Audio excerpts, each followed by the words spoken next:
Hello, I'm Olivia and this is Ritual Kitchen, where I like to talk about different plants, different foods, and combine it with a little bit of symbolism or a bit of history or with a tarot card or some kind of combination. And so this time I am going to do a little video about sage because my friend brought me some from her garden yesterday. And yeah, I don't know, sage has been hanging around in my head for a couple weeks now, and so she brought sage with, and it was perfect, and I fried some of the leaves for the risotto that we ate. A great time was had. But yeah, I thought I would just kind of find out more about the plant, about the history, about the symbolism, usage. And so I'm going to do this little video and then I will make a vegetarian stuffing using sage because I love stuffing. It's probably the thing that I miss about Thanksgiving the most, which I don't really get to celebrate here in Europe, but obviously, but yeah, Thanksgiving and stuffing and all that stuff was a part of my childhood.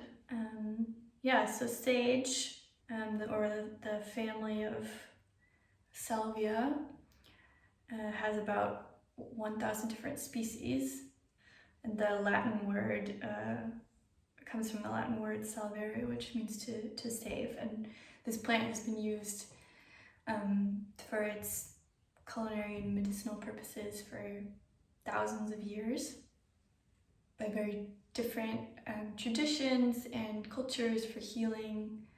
Ancient Egyptians, ancient Romans, ancient Greeks all used it. Also in China. And it ended up migrating from the Mediterranean and Asia Minor to like Central Europe, and then brought over to North America through the immigrants. Although there are a couple sage types that also grow there that are native to that area. And the most widely known or used sage is Salvia officinalis. Yeah. Which is just like common sage. Yeah. Culinary wise, it's used by, in the Mediterranean area, Italian cuisine, French cuisine, North America, in the whole kind of Thanksgiving tradition. In England as well for like Sunday roast, stuffing, sausages, and then like in the Balkan countries and the Middle East.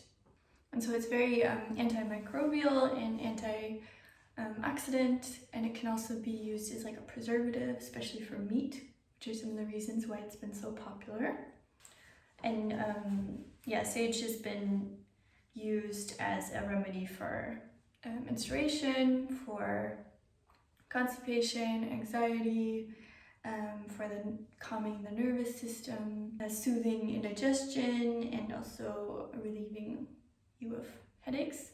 Or it's often used in combination with fevers because it encourages sweating, so it's good for fevers and like just temperature, body temperature regulation. And it's often been used to treat snake and bug bites, and also to soothe the whole like mouth throat area. So if you have a sore throat or gum disease or just inflammation in the like mouth and throat area, then it's good for that. But yeah, so it's been used in many different cultures. For example, the Romans used to also pick it in like a ceremonial fashion and use it for ceremonies. In China, it's seen as a symbol of prosperity and wisdom.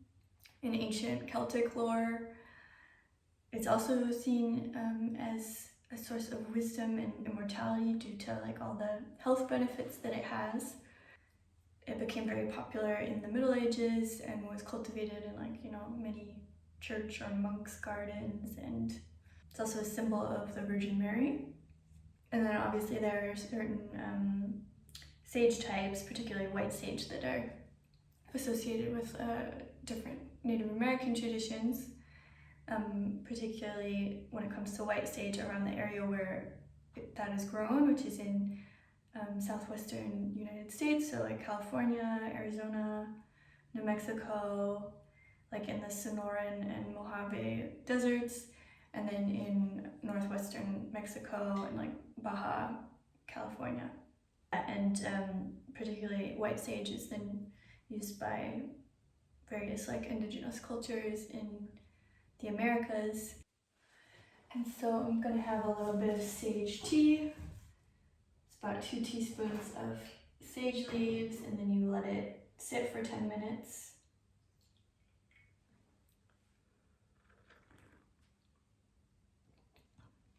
And it's actually really tasty. I made hops tea the other week and that was super bitter and kind of terrible, but this is really nice to drink. Yeah, I don't know why. I've always gotten a little bit overwhelmed by sage because it has such a particular taste and not everyone likes it, and you have to kind of prepare it, and I mean you have to cook it or fry it in order to, can't just eat it raw in a salad, so sometimes I've been a bit overwhelmed or just didn't quite know what to do with it, but I never thought to just brew tea with it, so this is a nice discovery. Before I go into cooking with sage, which I'll probably do on a different day because I need to get some ingredients, I just wanted to talk about smudging and kind of the controversy around white sage, because white sage is being, sold online in a lot of stores, and I think there was a big debacle with like Anthropology and Urban Outfitters selling these like kits for spiritual cleansing. And the word smudging is generally associated with the Native American tradition, but there are also many different cultures that obviously have been smoking or burning herbs since the beginning of time. But it's always good to get informed about where these practices are coming from and the kind of cultural and ecological context of these plants and of these kinds of rituals that seep into the mainstream.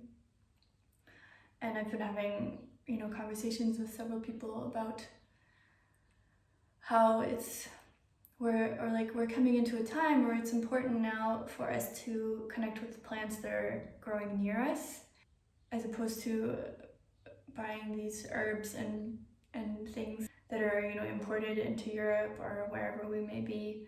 Yeah, there are obviously, there are issues around some of these plants like white sage or Palo Santo that the demand is leading to illegal harvesting of these plants, and it doesn't need to be like that when we have plenty of plants right on our doorstep that we can use. Particularly when the tradition, for example, with white sage is that they go out with intention and respect and harvest these plants certain days or months or times of the year, and they pay their respects to these plants and make a point of not pulling out the roots, then often use the plants in ceremony or in the community. And so a lot of these plants are often harvested with a certain protocol and with the help or guidance of the elders of the community, and it is done in a way with gratitude and respect to the land. So this kind of appropriation through sales and marketing corporations is a bit of a problem, because it's leading to these plants getting over-harvested or just not being given the respect that they deserve, which is a case for tons of plants in our world at the moment.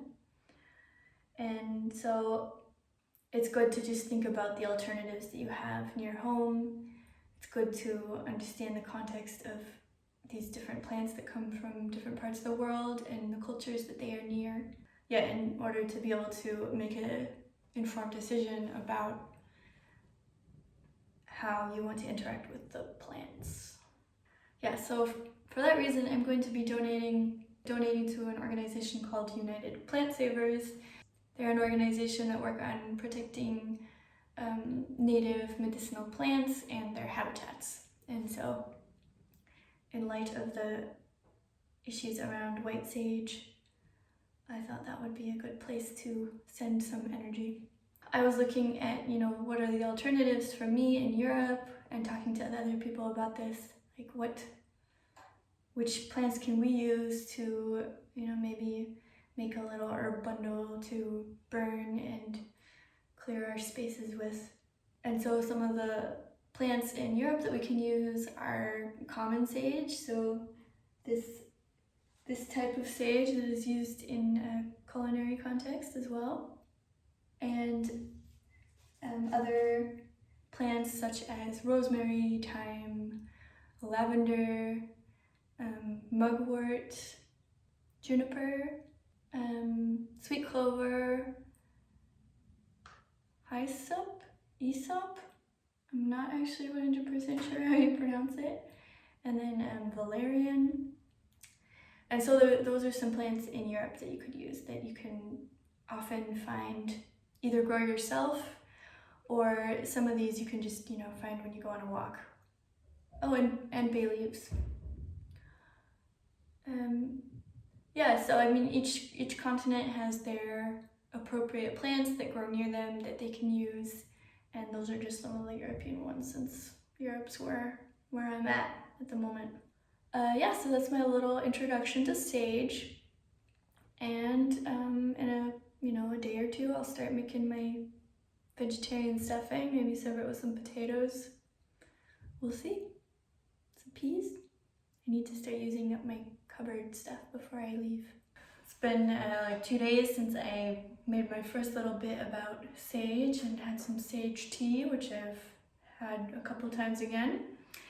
And so I'm going to make a stuffing with sage, a vegetarian stuffing. It's one of those comfort foods that I miss the most from like childhood scenes of Thanksgiving and preparing the food and stuffing the bird, and yeah, I love stuffing, but I don't, except for maybe a handful of times a year, I don't eat meat.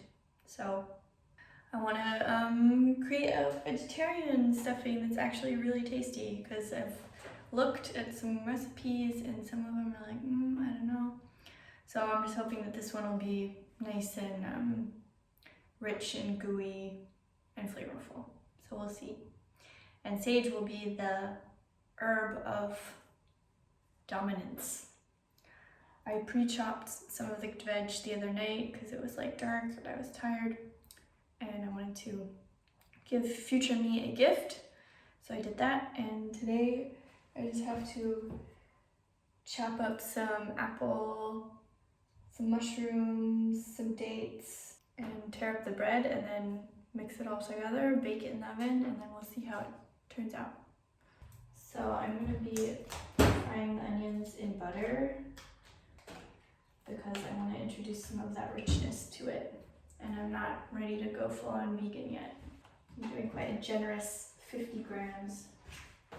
I'm going to do this on a low heat because I don't want it to burn, and I also want the vegetables to fry and soften gently.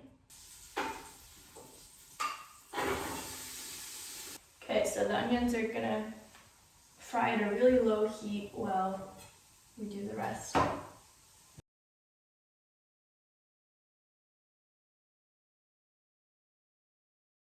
adding a cup of one chopped carrot, and about 3 or 4 stalks of chopped up celery to the onions.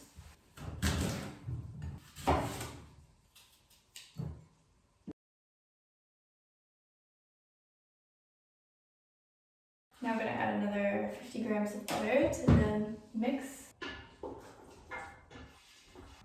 And and our 200 grams of chopped mushrooms.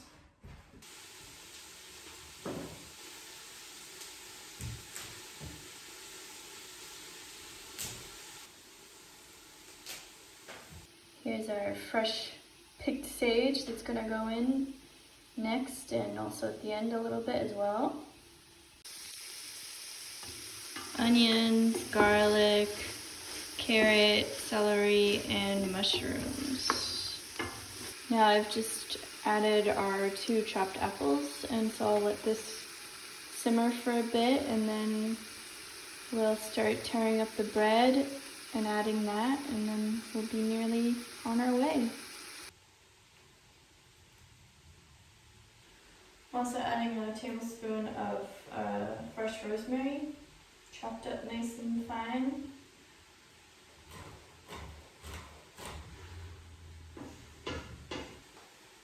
And I'm just tearing up this slightly stale baguette, which we will then add to the veg and apple.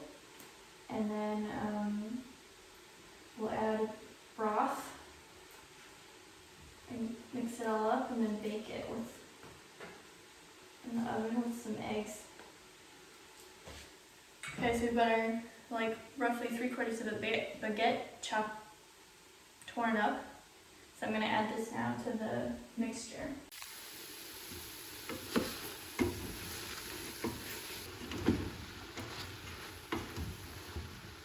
Now we add about at least 200 milliliters of broth.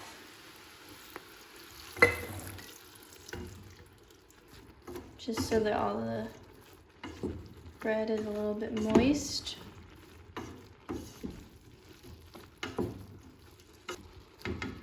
Okay, so I've turned off the heat. I'm gonna take it off the heat, chop up a couple dates just for like a fruity dried fruit element, and then we will mix it with 2 whisked eggs and then put it in the oven.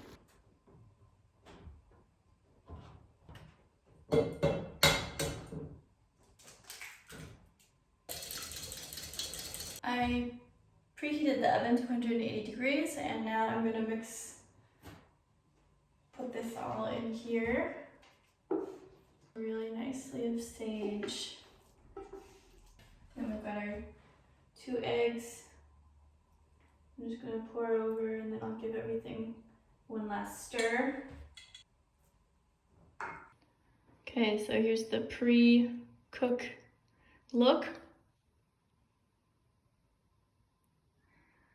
And this will get covered with some foil, put in the oven for 30 minutes, and then we'll take off the foil and cook it for another 15 minutes to give it a little bit of a crispy top. And then it's time for the taste test. Okay, it's been 30 minutes, so we're gonna take the foil off, give it a stir, and then put it back in the oven so it gets a little bit crispy for another 15 minutes.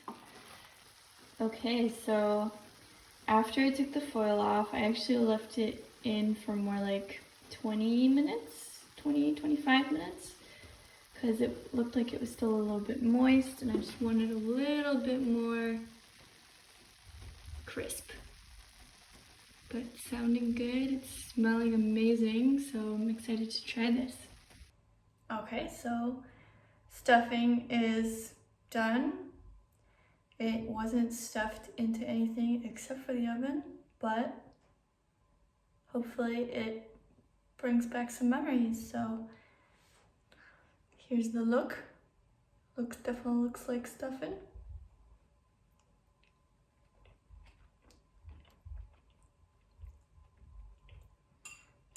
Yeah, it's very comforting, flavorful. It's good with the apple and the dates, mushrooms. It's like just a perfect autumnal thing. Now all I need is some mashed potatoes and some kind of gravy, nut roast, some homemade ketchup, and then it's basically Christmas or Thanksgiving. Yeah, so if you enjoyed my video about sage, the way it was used medicinally, how it's been used, or the burning of herbs and a little bit of their cultural context, and sage stuffing, sage vegetarian stuffing. Yeah, if you enjoyed all of this, then please leave a comment or a like. That helps the channel grow or get seen by more people. And yeah, thank you for tuning in, and see you next time.